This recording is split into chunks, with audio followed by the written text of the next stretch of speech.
80 शब्द प्रति मिनट शुरू। उपर्युक्त प्रकरण के संदर्भ में इस धारा के प्रावधानों को भली भांति समझने की दृष्टि से एक उदाहरण देना उचित होगा।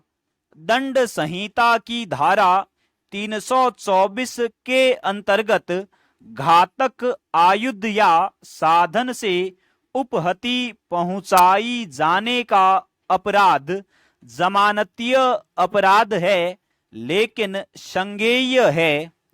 यदि कोई व्यक्ति एक चाकू से किसी व्यक्ति पर हमला करता है तथा ऊपरी तौर पर कोई चोट नजर नहीं आती, लेकिन खून बहता हुआ दिखाई देता है, जिससे पास खड़े व्यक्ति को लगता है कि गंभीर चोट पहुंचाई गई है और वह अपराधी को पकड़ लेता है और उसे पुलिस के हवाले कर देता है, परंतु मेडिकल रिपोर्ट के आधार पर वह साधारण घाव होकर धारा 319 का अपराध कायम होता है।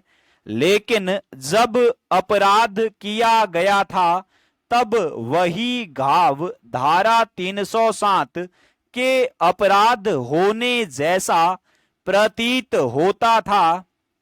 अतः यदि यह तथ्य साबित हो जाता है कि तथ्यात्मक भूल के कारण उस प्राइवेट व्यक्ति ने अपराधी की गिरफ्तारी की थी, क्योंकि घटना के समय अपराध प्रथम दृष्टिया धारा 307 का लगता था, जो अजमानतीय होकर संज्ञेय भी था, तो ऐसी दशा में उस प्राइवेट व्यक्ति को धारा 79 का संरक्षण प्राप्त होगा और उसे धारा 342 के अंतर्गत सदोष परिरोध के लिए दंडित नहीं किया जा सकेगा। चेंज राज कपूर बनाम लक्ष्मण के वाद में उच्चतम न्यायालय ने विनिश्चित किया कि धारा 79 किसी ऐसे अपराध कृत्य को अपराध नहीं मानती जो अपराधी द्वारा वस्तुतः विधि के अनुसरण में सद्भावना पूर्वक इस विश्वास के साथ किया गया हो कि न्यायिक दृष्टि से वह औचित्यपूर्ण है, भले ही वह किसी तथ्य संबंधी भूलवश कारित हुआ हो।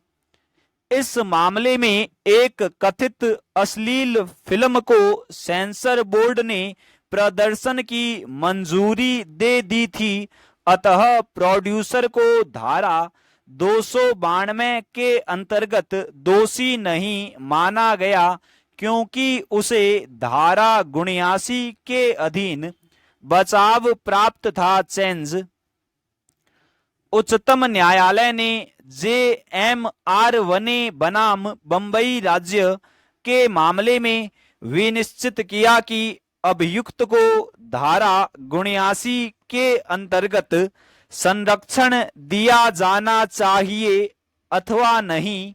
यह इस बात पर निर्भर करता है कि उस कृत्य को करते समय उसकी मानसिक सोच क्या थी तथा उसके द्वारा की गई तथ्य संबंधी भूल उचित सावधानी तथा सतर्कता बरतने के बावजूद हुई है अथवा वह उसकी असावधानी या पूर्व योजना का परिणाम है। चेंज केशव साहू बनाम शालिग्राम साहू के वाद में यह निर्णय दिया गया कि जब एक अभियुक्त यह साबित कर दे कि उसने सद्भावना पूर्वक यह समझकर कि गाड़ी में तस्करी का चावल भरा है, गाड़ी को रोका था, तो ऐसी दशा में उसे इस धारा के अंतर्गत